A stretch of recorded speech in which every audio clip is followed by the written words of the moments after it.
Good morning. Welcome to episode 103 of Duval Rundown. And my name is Gus Logue. Got a really exciting show for you guys today. Pretty interesting one, actually. I pre-recorded this with Rick Ballou yesterday because Hayes Carline is on vacation, our usual Tuesday guest. But appreciate Rick for stepping in. We were originally going to talk about Anthony Campanile and what the Jaguars defense is going to look like. And we did talk about that a good amount, but then it kind of transitioned into what the Jaguars are going to do into the draft, what positions they should prioritize, et cetera, et cetera. So that was a good conversation. But before we get into that, just want to say go Gators. I just want to plug 1010XL Jaguar, or not Jaguars, 1010XL Gators on YouTube. Denmark and Marsh have been cranking out a lot of really good content, including a live reaction to the Gators' national championship victory last night. So make sure to go over to that tab on our YouTube page, check out more Gators-related content. But go Gators. We did it. All right. With that, here's Rick Ballou.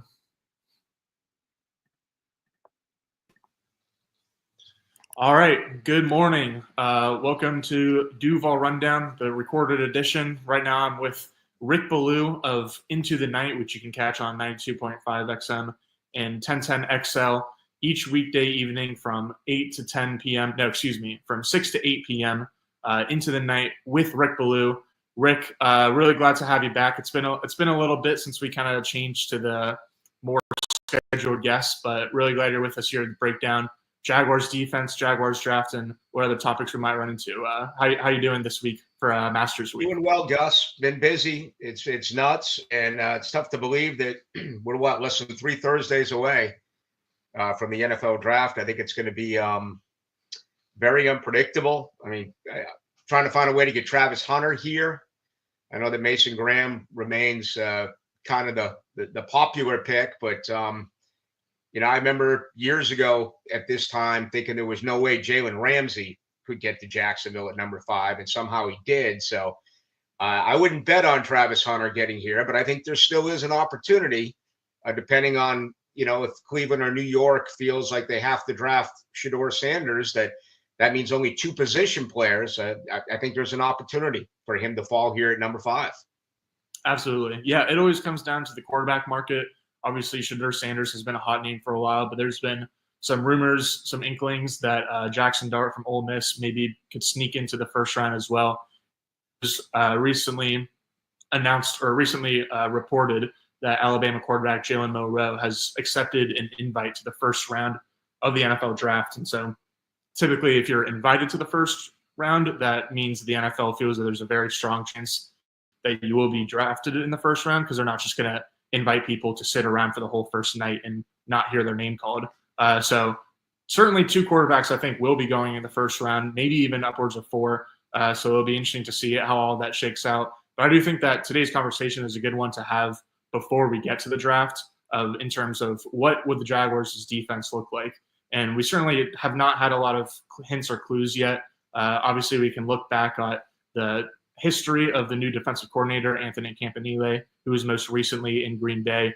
He also spent a decent amount of time in Miami coaching under Brian Flores, but he's got some experience in the Vic Fangio tree too. But really just Campanile's roots are the only thing that we can kind of take away, because in all the various press conferences and podcast interviews and media availabilities that he's done as the Jaguars defensive coordinator, he hasn't given away any kind of signs or hints or anything like that in terms of what the scheme actually will be on the defensive side of the ball for the 2025 Jaguars. And so before we get into kind of like you and I expectations of what we think Campanile will or might bring to Jacksonville, I just wanted to start out by asking, what do you personally hope that he brings? And not even like Campanile specifically, but just from a very general perspective, what scheme would you like to see the Jaguars run? I'd like there to be some sort of a hybrid type of defense. I would love for Anthony Campanile to come in and run the defense that best suits the personnel that he has. It's going to be different here than what he was a part of in Green Bay when he was a linebackers coach, or as you pointed out, learning under Flores and Fangio in Miami. I think that's the major strength of any coach, is to look at your personnel and say, okay, we do this well, we don't do this well. So let's align our defense based on that, as opposed to I have this great defense, and regardless of who is on the roster, I'm going to make them run it because it's the best defense around. I think you have to adapt. And I think right now they know what they want to run, even though they haven't told us. But I think there's still a chance that could change with the draft if they do take that 5th pick and make it a defensive football player. I still think it's wide open. I mean, there's so many problems there. There's been no push in the interior defensive tackle position. And, I wonder if Devon Hamilton is ever really going to work out. Seems like he has a good camp every year in August. And then once the season gets going, he gets pushed around a little bit. Is Eric Armstead going to show some professionalism and bounce back? So, I'd like to see a true 4-3 defense to begin. And then you wonder, do you put Walker as a big defensive end in a 3-4? And, you have athletic linebackers. Can you put Josh Hines-Allen on one side and maybe put Ventrell Miller and Devin Lloyd on the other side and then slide one in along with Aloakon?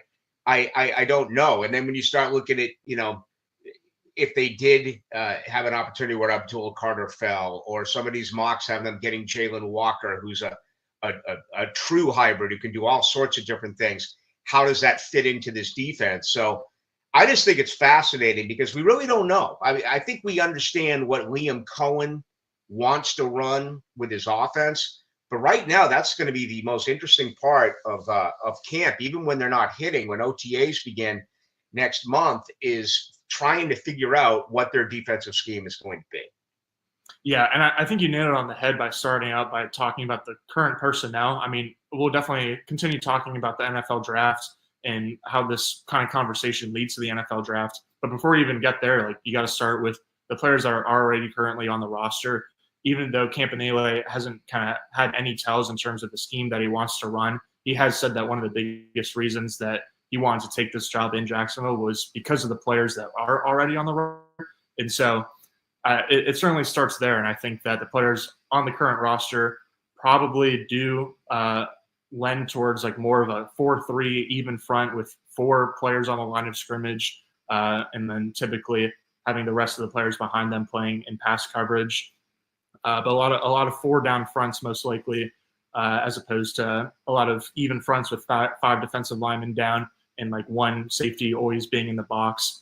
But I think that when he talks about the players on the roster that really appeal to him, I think it has to start with Josh Hines-Allen and Trayvon Walker being not just 2 great defensive ends, but also 2 massive defensive ends. Neither one of these guys are anything close to a designated pass rusher that's only going to come on the field on 3rd downs because they're a little bit undersized.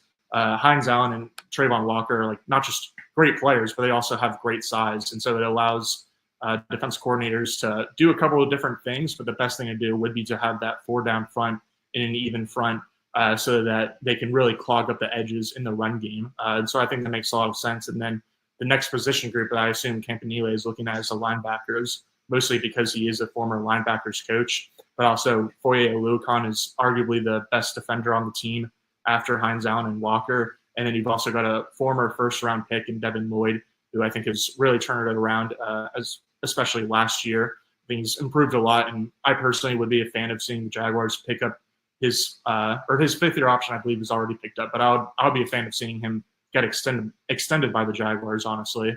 And so I think that more than anything else, Campanile really likes the 2 bookends that he has at defensive ends, as well as the 2 kind of chess pieces that he has at inside linebacker and Foye Oluokun and Devin Lloyd.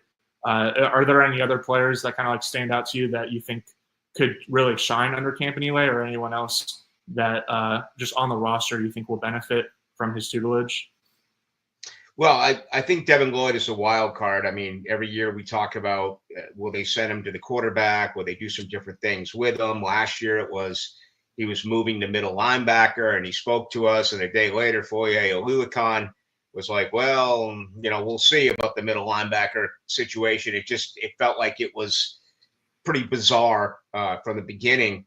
I'm sure when he looks at that linebacker core, even though statistically speaking, they did not do a good job against the run last year. They didn't do a good job really with anything a year ago. I'm sure the one thing that he's really concerned about is just how bad Jacksonville is at linebacker in coverage. I mean, they are just terrible. So I'm sure he's pounding the table to get more pieces to his defense, but he's a linebacker coach by trade. He's going to be looking at this group and saying, all right, if we get some leads, do whatever, and they pass the football more, it's going to affect our run defense. And I think he believes that run defense will be better if they do add a major presence at defensive tackle. But Gus, I got to believe right now he's watched this film and said, what are we going to do in coverage situations? I mean, are you going to take two linebackers out and I don't know, add an extra safety along with a nickel, or now that they went out and surprised us all by in free agency by getting only two defensive players, but they're both 30 plus as far as age.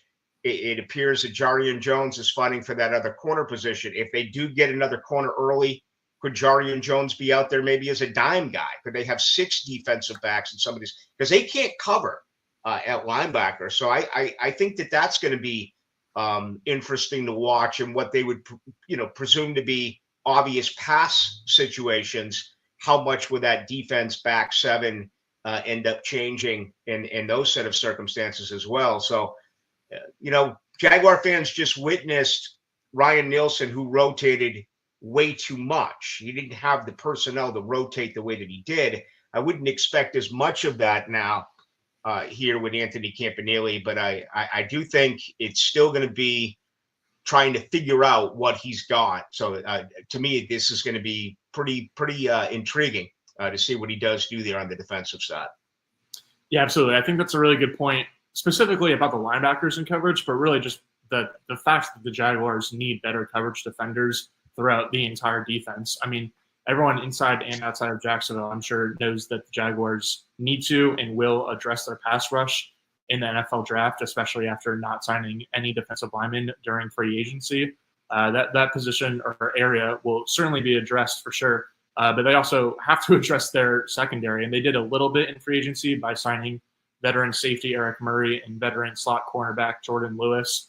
But what do you think would be like the most help for their coverage unit? Do you think it would be adding a linebacker who can actually kind of lock down the middle of the field a little bit? Would it be like a safety that can actually really make plays and force a lot of turnovers? Would it be potentially like a lockdown cornerback to play opposite Tyson Campbell when you have 3 cornerbacks on the field? Like, if you could just, obviously they need to add multiple pieces, but like, what do you think stands out as the biggest glaring need in terms of Jacksonville's coverage defense? All 3 that you said. I mean, they need 3. There's no doubt they don't have good coverage safeties.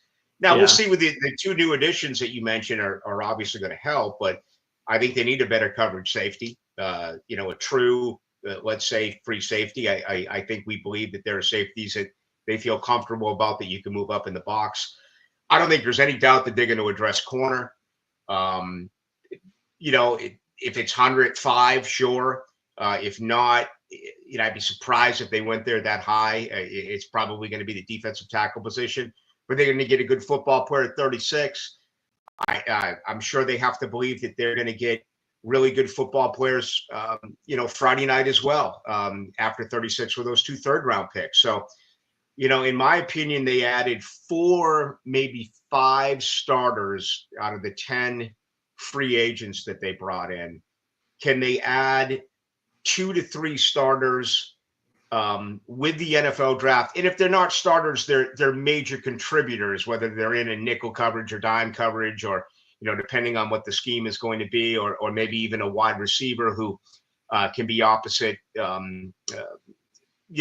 Thomas, and they're going to move guys around a lot. So I'm sure that they're thinking right now that they need 4 defensive additions. You need a tackle, you need a safety, you need a linebacker who can cover, and you need another corner. So any one of those 4 that they get, I get the feeling that their preference is the defensive tackle. I know you mentioned the other 3.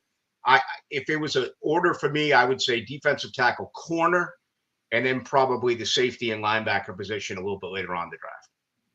Now, would you say, like, I think it's kind of obvious that defensive line is the priority in Jacksonville. how much do you think that should be the priority though? Because like, say their first 2 picks in the draft are like a really good coverage linebacker in the second round and a really good either safety or cornerback in the first round.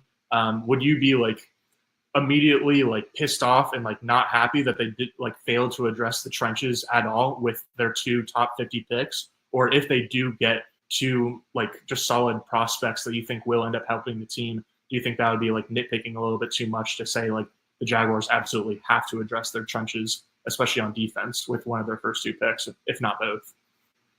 Well, they have to, but I've been on the opposite side of this for the last several months. I'm all about offense, and the reason for me, and we had this conversation before, I know, is that I don't want to sit here in a year. I'm sure you don't want to sit here in a year, and Jaguar fans don't want to sit here in a year and still wonder, is Trevor Lawrence the guy?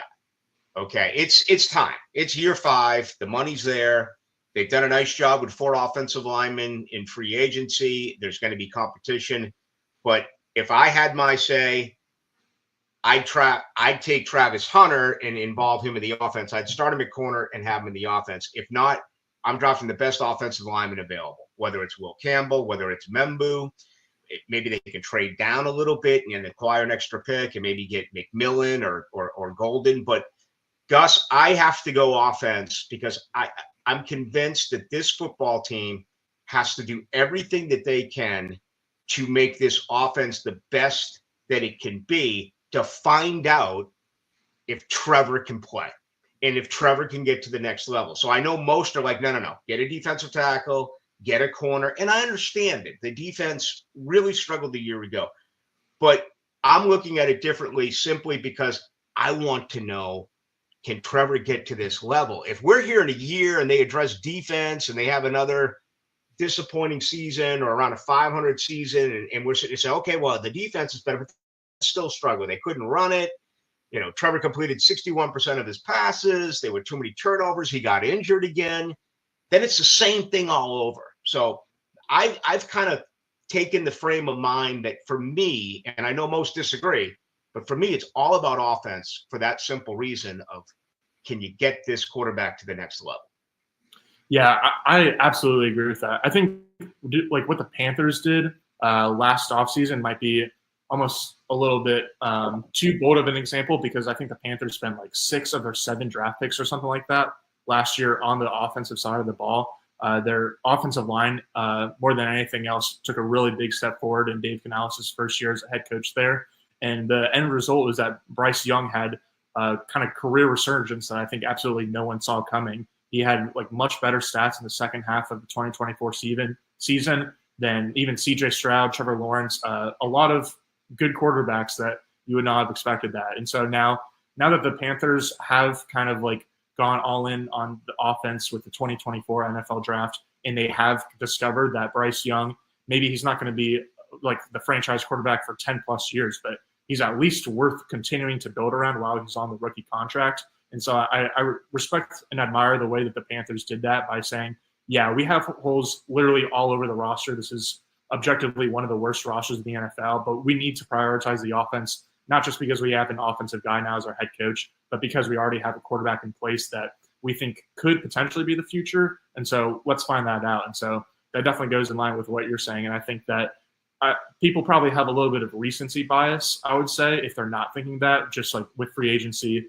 Jaguars did sign 2 starting caliber offensive linemen in Patrick McCarry and Robert Hainsey, and then they didn't sign any defensive linemen. So I think understandably and probably rightfully so, a lot of people in and out of Jacksonville are saying that defensive line is the biggest need for the Jaguars, but I would not be opposed at all to the scenario that you had where like Travis Hunter would be obviously the ideal pick for Jacksonville, but I think that he should play more receiver than he would cornerback, specifically in Jacksonville, because they do have Trevor Lawrence. If Travis Hunter like went to, I guess, the Browns and their quarterback situation was a pile of hot crap, then I would say, like if you want to play him full-time as corner with just a little bit at receiver, then that makes sense to me. But I think if he goes to any kind of team that has the kind of caliber of quarterback that Trevor Lawrence is, then you actually absolutely need to make sure he's playing a majority of snaps on offense at receiver. And then I think that like if Will Campbell or Armand Membu is the pick, then I could certainly see people being a little bit underwhelmed since they might not necessarily start right away.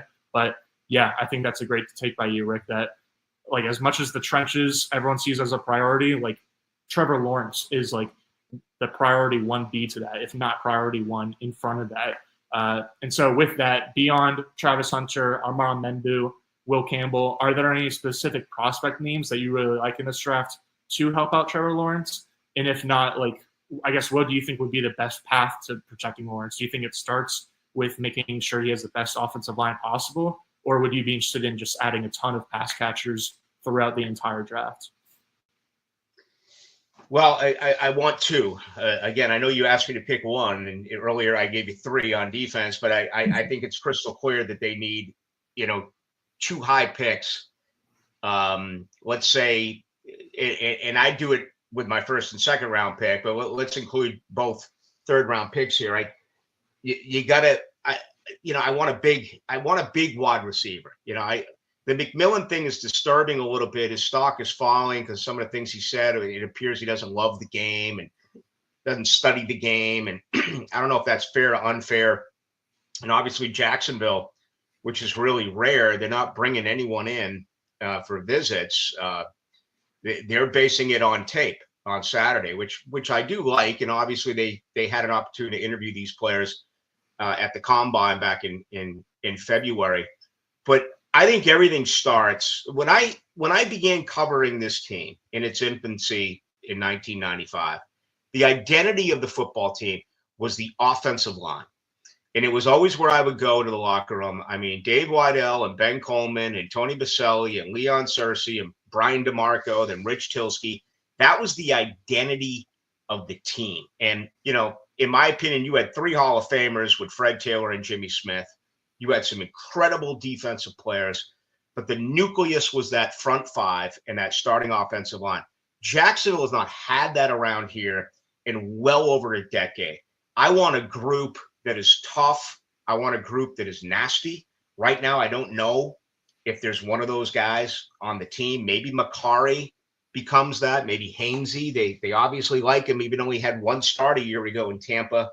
Maybe there's some leadership there and some nasty there. That's what this offensive line wants. If they can run the football, that's half the battle. And that's the best part, in my opinion, Gus, about both Liam Cohen and then, 3 weeks to a month later with James Gladstone, the way that they both identified the offensive line. And it wasn't coach speak.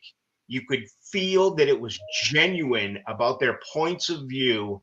So many different parameters are about the offensive line, which I thought was just incredible. And to me, that was the best part out of both press conferences. They know, and that thing that leaked last week, it was from John Spytek.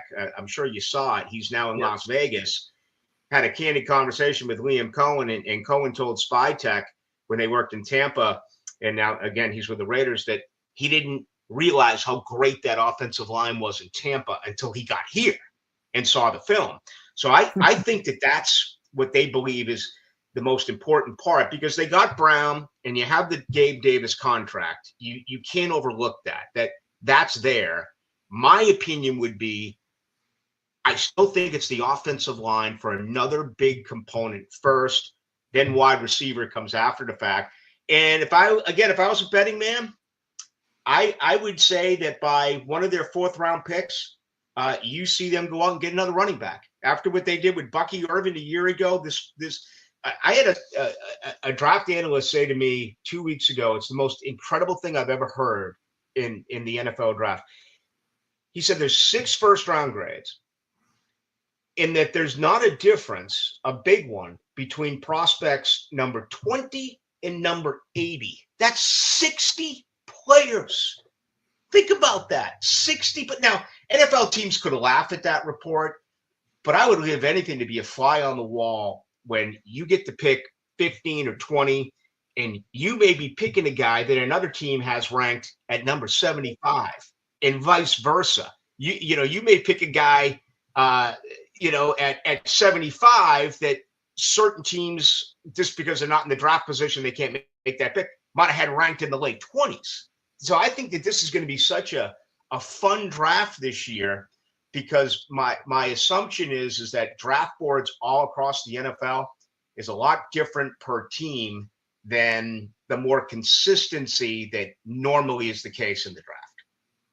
Absolutely. Yeah, I think that's all really good points, especially leading into the draft where, like, again, the general consensus is that the Jaguars need defensive linemen and need pass rushers, and they certainly do, but they also need some coverage defenders at, like, every level of the defense. They need pass catchers and running backs to help out Trevor Lawrence, but more than anything else, they need offensive linemen to not just help Trevor Lawrence, but also to build that foundation, kind of like what Tony Basalia was talking about on the first episode of The Hunt and what we've heard from various members of the Jags brass throughout the offseason and media availabilities. They definitely want to build a culture and want to build a certain style of play. And I think the best place for that to start is the offensive line. As Liam Cohen said at his introductory press conference, the offensive linemen are the first people that the defense sees when the offense breaks the huddle, and he wants that to mean something, which might seem like a little bit like cliche or a little bit silly or just kind of like a throwaway quote, but I definitely believe him when he says that. And so, yeah, this was a really good conversation, Rick. Glad that we were able to find a way to talk about Trevor Lawrence, even though we were originally going to talk about Anthony Campanile and his defense. Definitely excited to see, obviously, what the defense looks like, but what the NFL draft does hold for the Jaguars. That's really all I had for you today, Rick. I don't know if you have any other lingering thoughts or anything you wanted to get off your chest before we wrap up. No, I just I think it's been a really enjoyable off season so far for Jaguar fans. I mean, this is unlike anything that I remember. It feels like a team that won 4 games is so behind everyone. I mean, you just see Jaguar fans with a little bit of juice, a little bit of a burst where they believe that, like, for instance, if the former regime was here and they got Travis Hunter at 5, don't you feel like they would have blown it? If it was obvious that he should be a corner, they play him at wide receiver. If it was obvious that he should play wide receiver, they play him at corner. You don't feel that way about Gladstone and Baselli and Cohen. You kind of feel like, okay, it's young, it's energetic, it's fresh, but there's a belief that maybe this thing is going to finally turn for the better. And I just love it for Jaguar fans because they're not like the Walking Dead kind of moping through town saying we only won 4 games a year ago. It's like, no, that's gone. And it's about pushing forward and the belief that, maybe this can happen. But that's my opinion. The most important topic of this football team, without any question at all, is whether or not you can take Trevor Lawrence and put him in the elite level. Being good is not good enough. Being above average is not good enough. He's got the talent and the skill set to be elite, one of the top 5 quarterbacks in pro football. Can this organization make the moves to help him and then be able to coach him and scheme him to where he can get there? Absolutely. No disagreements from you there. Rick, appreciate your time as always. Hopefully you enjoy the Masters coverage this week. I see you got the hat on. Hopefully the Gators will have won last night, I guess, since this is a recorded episode. But thanks again, man. Really appreciate your time. Always a pleasure, Gus. Thank you. All righty. Thanks, everyone. We'll throw it back to present version of Gus now. Hello, it's me, present version of Gus. Thanks again to Rick for taking the time with us this morning, or I guess yesterday afternoon / this morning. Just looking through the comments right now. Main question that I see came at the top from Dell, saying not really sure what halfway runs. Fair. Hef said on YouTube, look at Boston College defense while he was the head coach. So yeah, Todd Halfley, the current Packers defensive coordinator, is definitely runs more so of attacking front. At Boston College, he ran a ton of 1 high safety coverages, which is largely to get one of the 2 starting safeties into the box for the majority of plays. And then they would have, by having a safety up at the line of scrimmage, then they had every gap kind of accounted for. And so then they could play really aggressively, kind of penetrate fronts, try to cause disruption, get into the backfield, etc. So on the other hand, like Vic Fangio always plays with 2 safeties deep, and his front usually plays a little bit more conservative, where they're just occupying gaps, taking on a gap and a half or even 2 gaps at a time to let a lot of the kind of tackling and dirty work happen behind them, because Fangio rotates his safeties a ton, which is partly to have like one of the 2 safeties usually come up to the line of scrimmage to help out and run support. And it's easier kind of typically for safeties to go from top to bottom in the defense and kind of like run up towards run support, as opposed to if you have a 1 high safety and 1 safety in the box, then that 1 box safety might be kind of backpedaling to play pass coverage and pass support. And so it's a little bit easier for safeties to be able to come up into the box again from the top down if you have the defensive front that can kind of like hold the gaps like that. And so Hafley last year, I'm sure what he wanted to do was run a lot of 1 high safety coverages, especially with the Packers signing Xavier McKinney in free agency, who's one of the best center fielders in the NFL right now. I believe he led the league in interceptions last year, but if he didn't, he was certainly close.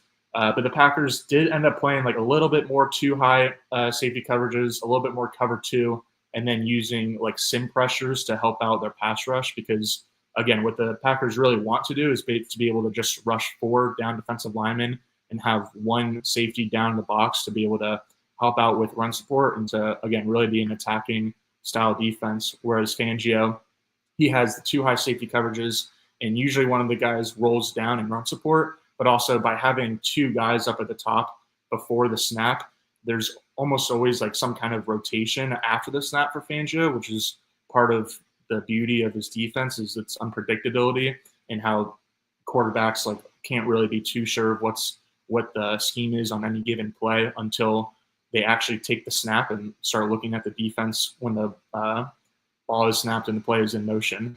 And so I think that, again, like I said, and I got the conversation with Rick, Anthony Campanile certainly has not given any indications or hints as to what the scheme in Jacksonville will be. But the one thing that he does continue to say is that he really likes the players on the roster, that's a lot of tough players, and that they're going to continue to emphasize toughness. And one thing that he continues to emphasize is tackling, and not just tackling, but also kind of like running through and around blocks and just essentially really playing to the whistle. And so to me, that sounds like he wants to have a pretty aggressive defense, which would be more of a Todd Hafley defense than a Vic Fangio defense. We had another commenter say, it was Hef also, my expectation is more Flores' schematic similarities. And I agree with that. I think because Anthony Campanile spent about 2 years in Miami coaching underneath Brian Flores when Flores was the defensive coordinator for the Dolphins. I'm sure obviously Campanile picked up a lot of interesting and useful information from Flores, especially in terms of the best way to blitz, whether that's all out zero, cover zero, or it's sim packages. And like sim packages is basically, if you don't know, where a blitzer will blitz late. And so like, say like it's a linebacker, and rather than like being up at the line of scrimmage or even racing to the line of scrimmage as soon as the ball is snapped, they kind of take a beat and then start rushing, just because it kind of creates some confusion and chaos for both the quarterback and the offensive line. And so I'm sure Campanile got a lot of good tips on defense as a whole, but especially blitzing from Flores. And so I do think that it'll, again, certainly look more like Todd Hafley's defense in Green Bay than Vic Fangio's defense really anywhere, but including where his stop right now in Philadelphia. But yeah, I think that it'll be interesting to see how similar it is to Flores, because Flores is in a league of his own in terms of the aggressiveness and blitz rate that he kind of uses. He has people kind of lined up on the line of scrimmage to create chaos, not just in obvious kind of passing downs and 3rd and long and stuff like that, but even on 1st and 10, 2nd and 9, he's just literally an agent of chaos. And so it'll be really fun to see how much chaos Anthony Campanile tries to bring, but it also kind of depends on the scheme. Like obviously Ryan Nielsen preached a pretty similar philosophy last offseason about how he wants the defense wanted the defense to be really aggressive and not allow nothing cheap, nothing deep was another one of his kind of mantras. But it obviously didn't pan out that way. And I think that he certainly deserves the bulk of the blame, but at the same time, I think that he was more conservative than the philosophy that he was preaching because of the talent on Jacksonville's roster, especially in its secondary, similar to the way that Green Bay had to run some more sim pressures, but more so like more cover two structures and more two high safety coverages. They had to do that just because they didn't really have enough talent, mostly enough pass rush to get home quickly. But for Jacksonville, they don't really have great pass rush, but they also don't really have a great secondary to be able to like hold up receivers or pass catchers for more than 2 seconds to give the defense time to get home. And so it'll be really interesting, I think, to see what the defensive additions are for Jacksonville in the draft, because I think it'll tell us a lot of information about exactly what Anthony Campanile is trying to do with the scheme. But yeah, dogs all over my apartment complex. All right. I don't really see any other questions, so I think that'll do it for this morning. I will be back tomorrow at 9:04 a.m. Eastern with a special guest. I haven't confirmed the guest yet, but I'll be back at 9:04 a.m. Eastern tomorrow. So thank you, as always, for everyone for watching and listening. Thanks again to Rick. Thank you to Todd Golden and the Florida Gators for giving me the first championship that I've ever witnessed.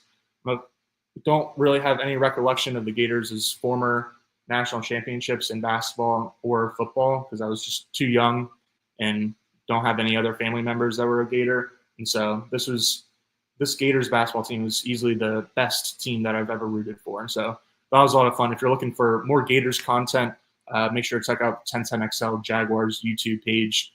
And that'll do it. Adios, guys. Have a good one.